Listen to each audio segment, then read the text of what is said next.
హైదరాబాద్ ఎర్రగడ్డ ప్రేమ్ నగర్లో అర్ధరాత్రి హై డ్రామా జరిగింది. సాలం షౌస్ అనే కాంగ్రెస్ నేత ఇంట్లో 6 కోట్లు ఉన్నాయని ఎలక్షన్ ఫ్లయింగ్ స్క్వాడ్కు బీఆర్ఎస్ నేతలు సమాచారం అందించారు. వెంటనే అక్కడికి చేరుకున్న స్క్వాడ్ సిఐఎస్ఎఫ్ బలగాల సాయంతో తనిఖీలు చేసింది. అదే సమయంలో బీఆర్ఎస్ నేతలు ఆందోళనకు దిగగా ఎమ్మెల్యే పల్లా రాజేశ్వరరెడ్డి మద్దతు తెలిపారు. ఉద్రిక్తతలు తలెత్తే అవకాశం ఉండటంతో భారీగా పోలీసులు మోహరించారు. సుమారు గంటన్నర పాటు సోదాలు చేసిన బృందాలు లోపల ఎలాంటి నగదు లేదని గుర్తించి అక్కడి నుంచి వెళ్లిపోయారు. మీడియాను లోపలికి పంపకపోవటాన్ని ఆక్షేపించిన పల్లా రాజేశ్వరరెడ్డి పోలీసుల సహకారంతో డబ్బు సంచులు వెనుక నుంచి తరలించారని ఆరోపించారు. ఓనిచ్చేది లేదని చెప్పేసి అన్నారు.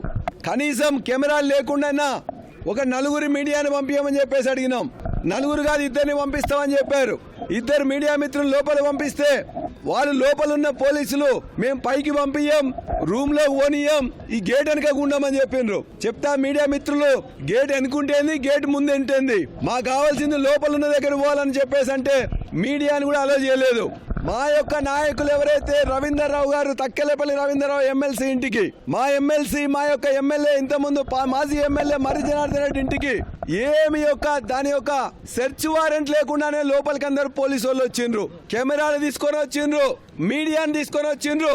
మరి మా బీఆర్ఎస్ పార్టీ నాయకులకు ఒక నీతి ఒక న్యాయం, మీ యొక్క కాంగ్రెస్ నాయకులకు మరొక నీతి మరొక న్యాయం అడుగుతున్నాం. ఇలా కేంద్రం సంబంధించిన అధికారులు లోపల ఉంటే ఇలా రాష్ట్ర అధికారులు పోయి ఆ మూటలన్నిట్లు కూడా మొత్తం బయటికి వేసిండ్రు. మా వాళ్ళందరూ అక్కడ పోయేసరికి 3 సంచులు తీసుకొని ఉరికిండ్రు.